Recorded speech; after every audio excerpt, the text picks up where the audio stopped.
On the news tonight, President Muhammadu Buhari inaugurates Council on E-Government and Digital Economy. Ogun State Police Command arrests 3 armed robbery suspects on their way to robbery operation. Plus, update from the world of sports. Hello, good evening, and thank you for joining us on Channel 12 News at 7. I am Yemi Dalemo. A 27-man Presidential Council on E-Government and Digital Economy has been inaugurated by President Muhammadu Buhari. This is part of efforts by administration to leverage digital technologies towards transforming critical sectors of the nation's economy. State House correspondent Adamu Sambu reports.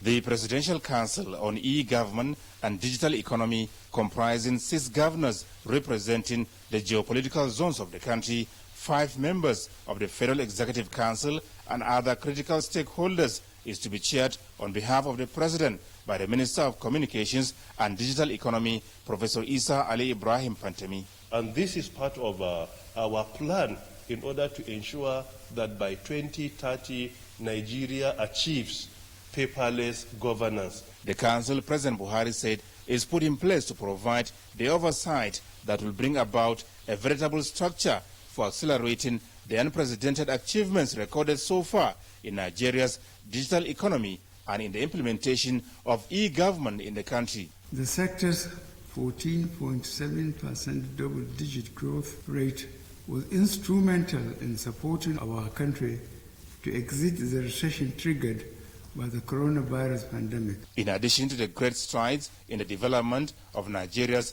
digital economy and the implementation of e-government as well as government digital services, strategic partnerships have also been fostered with the Republic of Korea.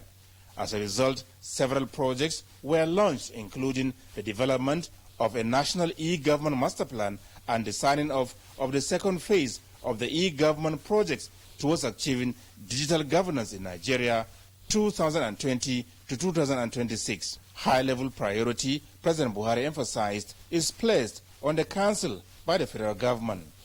From the State House, Adamu Sambu, NTA News. It is possible for the country to provide opportunities now, as done in the past, for all the young people for a secured future. Vice President Yemi Osinbajo said this while addressing his supporters at the Progressive Project Secretariat in Abuja. State House correspondent Jide Onifade also has the reports. Everyone wants a Nigeria where young people have jobs. We all want a Nigeria that is safe and secure. We want a Nigeria that is run transparently and honestly. We want a Nigeria where there is a future, where people can dream of a real future. Everything, every opportunity I've had was given to me by this country. And it is possible for this country to provide the same opportunities for you, all the young people and future generations. The Vice President describes the commitment of these supporters during the campaign for a new Nigeria as a movement which must be kept alive. For Democrats, there's only one process. Whether that process is good or bad, there's only one process. And we have gone through that process. And in that process, a winner has been adjudged. But that does not kill the dream of a great future. It does not. We will support our party, we will support the flag bearer of our party, and do everything we can. But we must have at the back of our minds and even front and center of our thoughts that this, what you have started, what all of you have started in the various movements coming into one, is the seed that will birth a new country. So through you we have seen the new direction of Nigeria. And it is you that have made us to win. We are winners. Vice President Osinbajo says the task now is to work for the success of the party and the elected standard bearer in the 2023 presidential election. In Abuja, Jide Onifade, NTA News. An Ondo State High Court sitting in Akure has sentenced to death by hanging 3 killers of Olufunke Olakunrin daughter of Afenifere leader Pariben Fasoroti.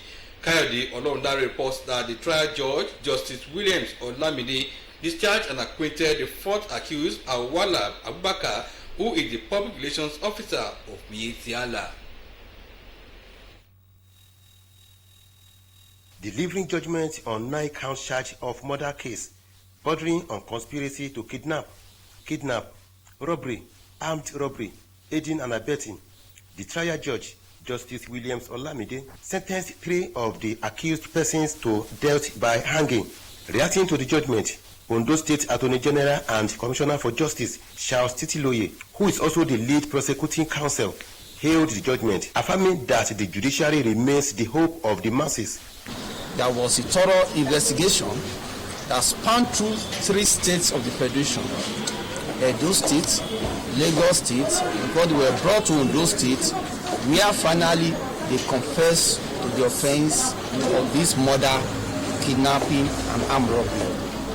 They were fixed to the scene of the crime, and cogent evidence were given by persons who were with them in the forest for 7 days.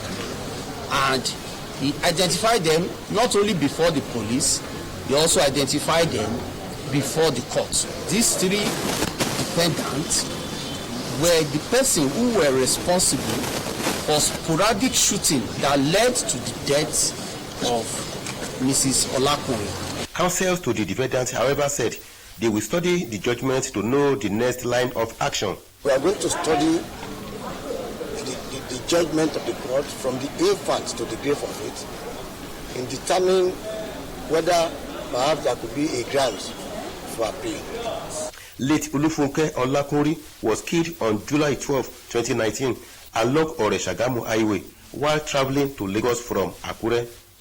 In Akure, Kayode Olorundare, NTA News.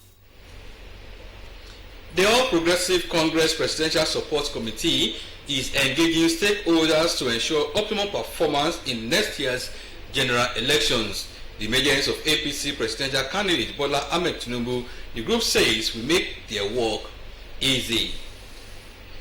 Men of Ogun State Police Command have arrested 3 members of a robbery syndicate who are on their way to carry out a robbery operation.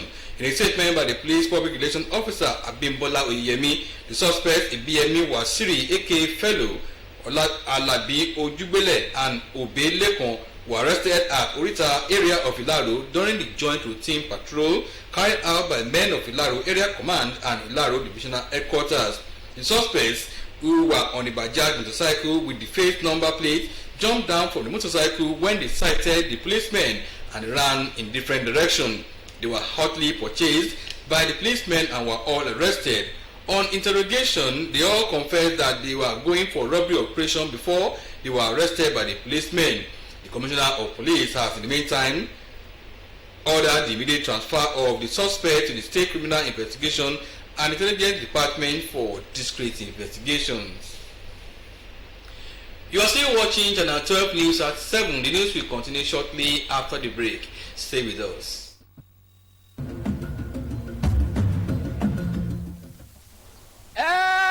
God! Me, wait, don't dey hungry. Oyin ti fẹ́ máa kọ́ mi. Everybody knows say I be real person, even for my acting.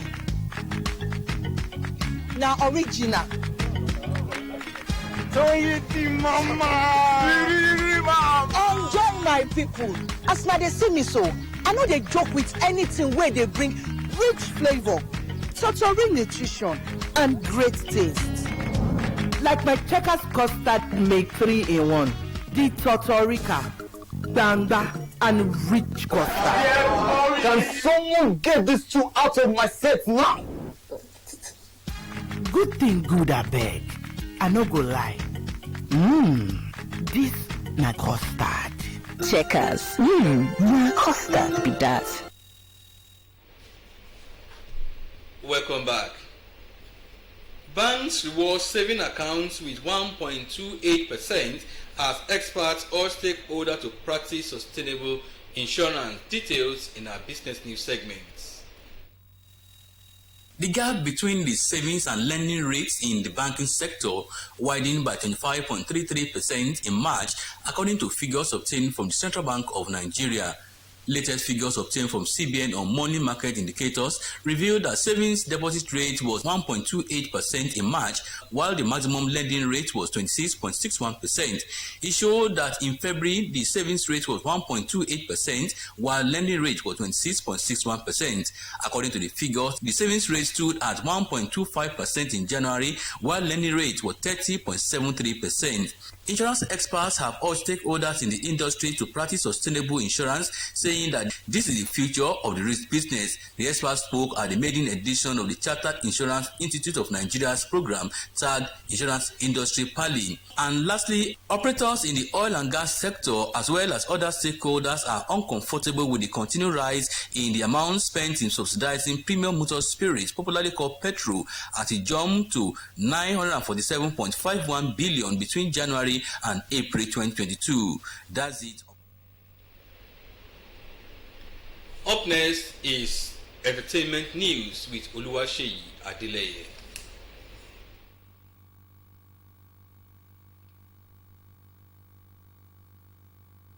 Hot new talents across the globe, Color Studios and Spotify have announced an exciting new partnership that will showcase selected African artists. The first performer to feature for the Spotify Colors collaboration is Ayra Starr. The fast-rising, talented artist has quickly become one of the most exciting Afrobeat stars, and she brought her talent to Color stage. With more than 1.4 million monthly listeners on Spotify, Ayra Starr is a force to be reckoned with. For her Colors debut, she set the stage alight with her brand new single, Ashe. Finally, Nigerian actor Stan Nze scooped the Best African Actor Award at the Septimius Award in Amsterdam, Netherlands on Tuesday, June 7, 2022. Confirming his win, Nze shared an emotional note of thanks to his support system in an Instagram post. Nze was nominated alongside 7 South African and Nigerian stars, including Netflix Silverton Says star Thabo Rametsi. The actor won the role for playing the titular character in Ramsey Noah directed and Play Network Studios produced remake Rattlesnake, the Ahana story. And that's all on entertainment news. From entertainment, we now join our sports days for updates from the world of sports.